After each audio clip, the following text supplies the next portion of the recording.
Welcome to Hoardganize with professional organizer Rachel Seavey. Every Sunday at 6 p.m., Rachel shares her expertise and compassionate approach to help you deal with overwhelming clutter. Rachel?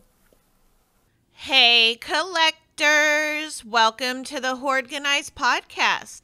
I'm your host, professional organizer Rachel Seavey, and this episode I've titled Clutter and Death. No one likes to think about death, but yes, we all eventually die. And this episode might be hard for you to listen to, but I invite you not to click away, to stay tuned, so you can learn a few things about letting go. Sometimes people need to hear the absolute, straightforward, raw truth, have it in front of them. Collectors, what will happen to your stuff when you die? I want you to take a moment and think and look around at all of your stuff and imagine if you died tonight, who would be taking care of all of your stuff tomorrow? If you're living in extreme clutter or a hoarding situation, you honestly need to ask yourself this.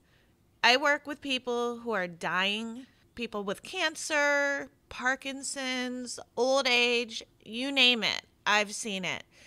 And one thing I hear so many regrets. People on their deathbeds saying that they wish that they could have gotten their place cleaned up a long time ago. And now that they're ready to move on out of their home and off of this planet, they are still stuck.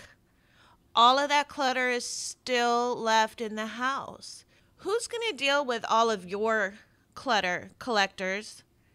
Is it going to be your friends? Maybe your spouse or your children or other relatives? Maybe the city or a fiduciary?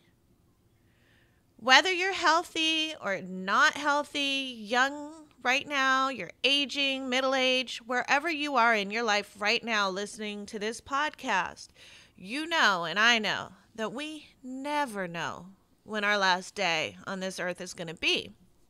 You know, you grow up hearing about that funny reminder, always wear clean underwear every day unless you get hit by a bus, so that your friends or the paramedics or no one sees you wearing dirty underwear when you're dead. I mean, it's kind of a morbid thing to say, but we say it and we chuckle, or we tell our kids that, you have to wear clean underwear because... But what about a really messy house? What about your really messy house? Who's going to pick up the pieces when you are gone? Who are you going to burden with this task? Have you slotted in one of your children? Are you just going to dump decades of stuff onto them, their already busy lifestyles and schedules? Are you going to force them to go through every scrap of paper that you've ever saved? Think about it. Think about how much time and effort would go into cleaning out your home. I work with family members all of the time, and a lot of them are depressed or angry when they see the situation that they're left to deal with. Let me tell you, collectors, your family members are absolutely burdened with cleaning up your stuff after you die. There's no nice way to say it. And some of you may not care, but I know a lot of you haven't really thought about this or pushed this thought back. No one wants to think about their own mortality, but it's so much beyond that, collectors, with your clutter. Your family members are going to have to spend thousands of dollars hiring a company like Collector Care or hundreds of hours trying to do it themselves. And it's so hard for a distraught family member to have to sift through everything. Sometimes there's a rodent infestation or there's lots of dust. And it's alarming to people, and it makes them sad that you are living like that. And it's really hard to find the treasures. So some family members have literally said, I want you to just clean out the whole entire house, Rachel. You decide what's trash and what's donate. I've been in that situation a lot of times. And of course, I recover any valuables for them, but really, there's so much stuff there that they don't want to deal with the clutter themselves. Maybe they're too busy with their own lives and children and partners and work. They have to take time off from work to clean up your mess. It's easier to not deal with it sometimes for your family members and just hire someone. And it's a very high cost to clean out an entire home and to sift through decades of clutter. Is this really what your legacy is going to be? A huge burden on your friends and family members or strangers even? And while I'm at that, our current generation, my generation, my kids, we're not into the china or the handed down antiques or furniture. I mean, this is 2018. This is a totally different time. Hand-me-down furniture doesn't, mean you're a certain status. It doesn't say whether you're wealthy or not any longer. People are a lot more practical these days, and a lot of us don't even have the space for china cabinets full of china that we're never going to use. No one has space for these giant solid wood armoires, as beautiful as they are. I mean, we just cannot take them on.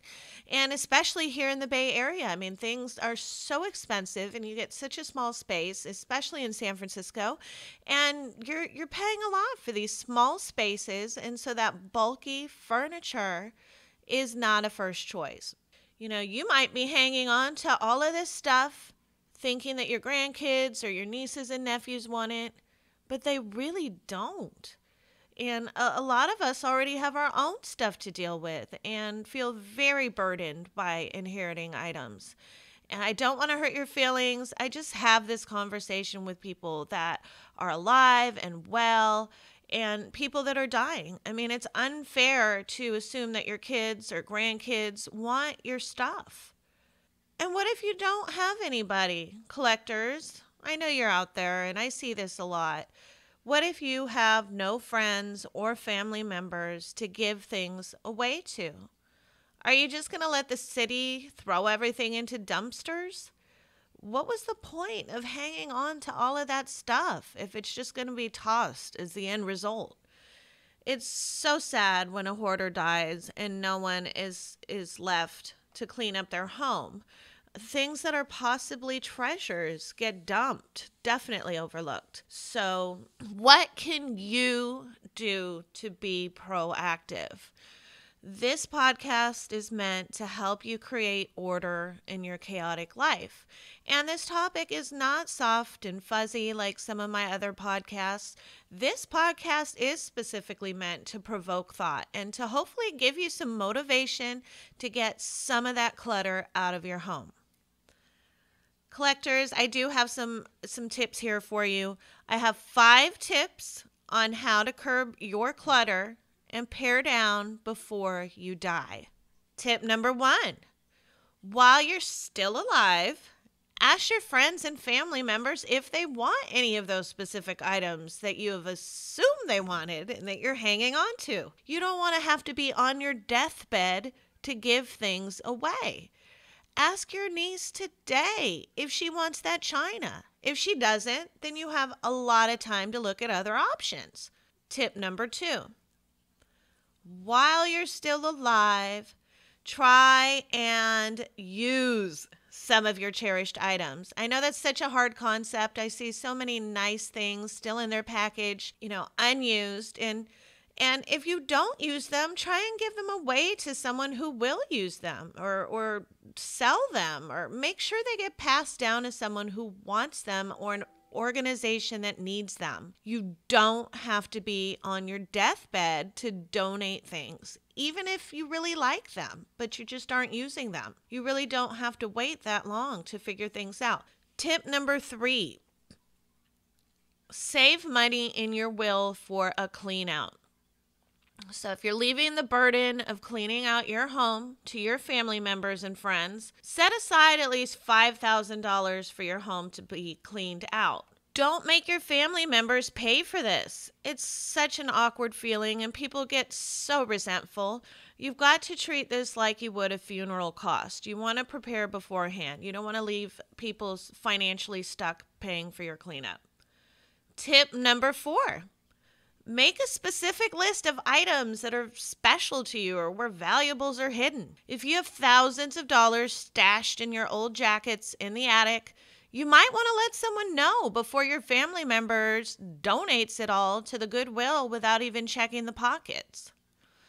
If there's a box of china that's super special to you, but right now it's kind of underneath the dining room table about 3 layers down and over by the dead plant by the window, let somebody know. It's so hard to spot things that are cherished in a home full of massive clutter, especially your family members don't have a professional eye.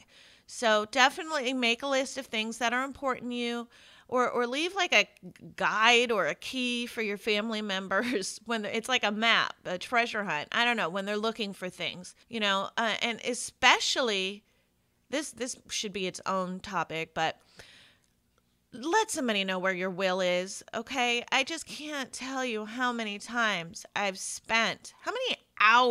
I've spent looking for somebody's will with family members. Don't just leave it on an old computer that doesn't work anymore, that's covered with dust, and ends up getting thrown away in the e-waste on accident when you're dead. So print out your will or leave it with somebody trustworthy, or don't print it out and leave it in the middle of a stack of 500 papers, because more than likely it's gonna get recycled on accident.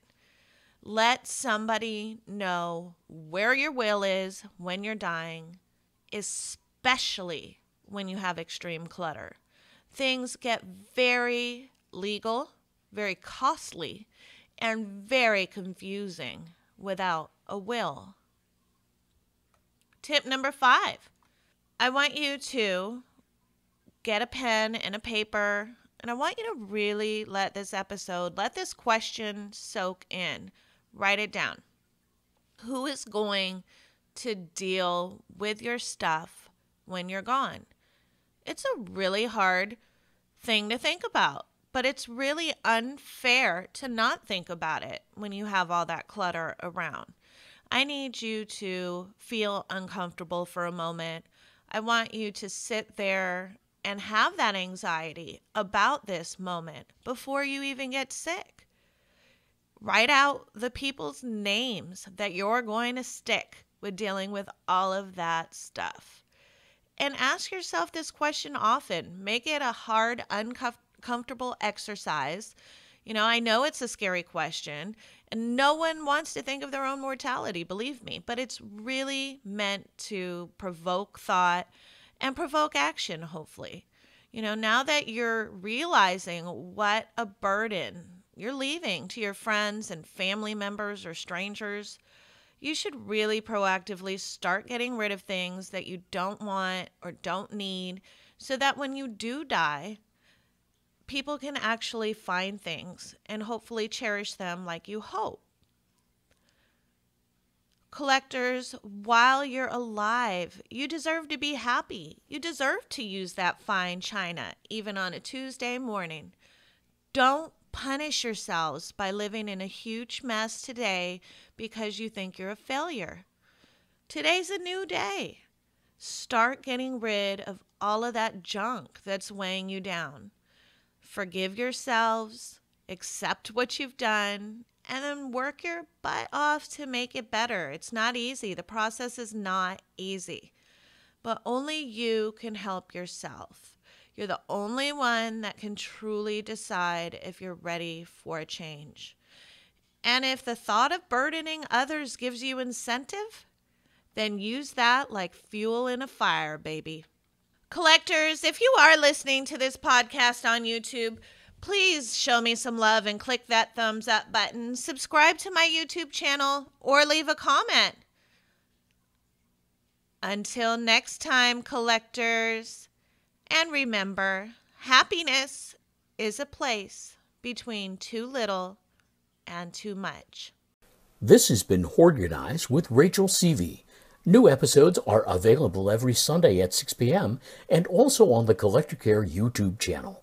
Download Rachel's Affirmations for Collectors on iTunes or Amazon.com, or sign up for Rachel's blog at collectorcare.com and receive 7 tips for clutter-free living.